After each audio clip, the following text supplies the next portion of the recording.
எல்லோருக்கும் வணக்கம். வெஜ் கைவ் சேனலுக்கு உங்களை அன்புடன் வரவேற்கிறேன். இன்னைக்கு கொளுத்துற வெயிலுக்கு உடலுக்கு குளிர்ச்சி தரக்கூடிய கஸ்டர்ட், அதாவது கஸ்டர்ட் பவுடர் இல்லாமல் நேச்சுரலாக நமக்கு கிடைக்கக்கூடிய பொருளை வச்சு ஃப்ரூட் கஸ்டர்ட் பண்ண போகிறோம். அதோட கொஞ்சம் பாலை சேர்த்துட்டோம்னா ட்ரிங்க்ஸாகவும் நம்ம யூஸ் பண்ணிக்கலாம். வாங்க வீடியோக்குள்ளே போய் பார்க்கலாம். ஒரு 50லேருந்து 100 கிராம் அளவுக்கு மக்கானா, தாமரை விதைன்னு சொல்லுவோம்ல, அதை எடுத்து கொஞ்சம் சூடான பாலில் போட்டு கொஞ்சம் குங்குமப்பூவும் போட்டு அதை நம்ம ஊற வச்சுருக்கோம். இப்போ நல்லா ஊறிடுச்சு. ஒரு 10 கேஷ்யூநட்டும் ஒரு 7-8 பாதாமும், அதையும் பாதாமை ஊற வச்சு தோல் எடுத்துட்டு கேஷ்யூநட்டோட வெறும் தண்ணியில் ஊற வச்சுருக்கோம். அந்த மக்கானாவை தான் 1 கப்பு பால், சுடுற பாலில் ஊற வச்சுருக்கோம். இப்போ நம்ம ஊறின பாதாம், கேஷ்யூ, மக்கானா, குங்குமப்பூ எல்லாத்தையும் ஒரு மிக்ஸி ஜாரில் சேர்த்துட்டு இதை நல்லா நைஸாக அரைக்கணும். முதல்ல சும்மா ஒரு சுற்றிட்டு அதுக்கப்புறம் நம்ம ஊற வச்ச பால் இருக்குல்ல, அந்த பாலை சேர்த்துட்டு நைஸ் பேஸ்ட்டாக அரைச்சிடணும். இதோட ஏலக்காய் வேணா போட்டுக்கலாம், இல்லை ஏலப்பொடி போட்டுக்கலாம், இல்லை வெண்ணிலா எசன்ஸு சேர்த்துக்கலாம். அது நம்ம இஷ்டம்தான்.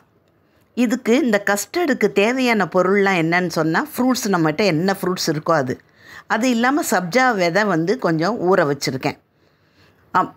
அப்புறம் பாதாம் பீஸுன்னு இருக்கு இல்லையா, அது ஒரு அரிநெல்லிக்காய் சைஸில் ஒரு 2 எடுத்து ஊற வச்சுருக்கேன். இது இன்னும் கூட பெருசாகும்.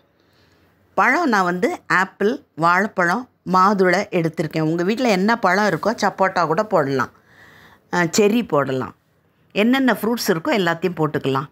இப்போ நம்ம நைஸ் பேஸ்ட் இருக்கு இல்லையா, அதை ஒரு பாத்திரத்தில் மாற்றிட்டோம். மிக்சியில் இருக்குது எல்லாத்தையும். மிச்சம் கொஞ்சம் பால் இருக்குது, ஊற வச்ச பால், அதை மிக்சியை நல்லா கழுவி சேர்த்துக்கிட்டோம். நம்ம பாதாமும் கேஷ்யும் ஊற வச்ச தண்ணியும் தேவைப்பட்டால் சேர்த்துக்கலாம், மிக்சி கழுவக்குள்ள சேர்த்துக்கலாம். இப்போ நம்ம அடுப்பு மேலே இந்த பால் கலவையை வைக்கிறோம். கை விடாமல் நல்லா கிண்டி விடணும்.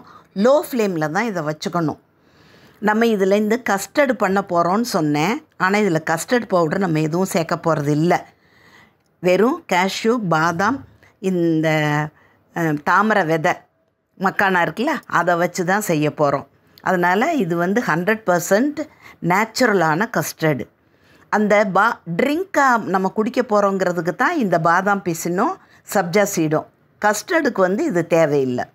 இப்போ ஒரே ரெசிப்பியில் நம்ம 2ம் பார்த்துடலாம். இப்போ நல்லா ஒரு பொங்கி வந்துருச்சு, கொஞ்சம் கெட்டியாகவும் ஆயிடுச்சு. இப்போ இதை நல்லா ஆற வச்சுட்டு இதில் தேவைப்பட்டால் சுகர் போடுங்க. சுகர் போடாமல் தான் செய்யணும். நான் சுகரும் போட்டுக்கலாங்கிறதுக்காக நான் இப்போ உங்களுக்கு காமிச்சிருக்கேன். இதை நம்ம சர்வ் பண்ணும்போது மேலாக தேன் ஊற்றி கொடுத்தா ரொம்ப நல்லாயிருக்கும். சுகர் சேர்க்க வேண்டாம். இப்போ இதை நம்ம அப்படியே இதை சாப்பிட்டோன்னா கஸ்டர்ட் ஃப்ரூட்ஸோடு சேர்த்து இதோடு கொஞ்சம் பால் கலந்து நல்லா குடிக்கிற பதத்தில் வச்சுக்கிட்டோன்னாக்க அதோட சப்ஜா சீடு, பாதாம் பீஸுன்னு ஊற வச்சதும் சேர்த்துட்டோன்னா குளிர்ச்சி தரக்கூடிய பானமாயிருக்கும். இந்த வீடியோ உங்கள் எல்லாருக்கும் பிடிச்சிருக்கும்னு நினைக்கிறேன். பிடிச்சிருந்தா லைக் பண்ணுங்கள், ஷேர் பண்ணுங்கள், சப்ஸ்கிரைப் பண்ணுங்கள். அடுத்த வீடியோவில் சந்திக்கும் வரை நன்றி, வணக்கம்.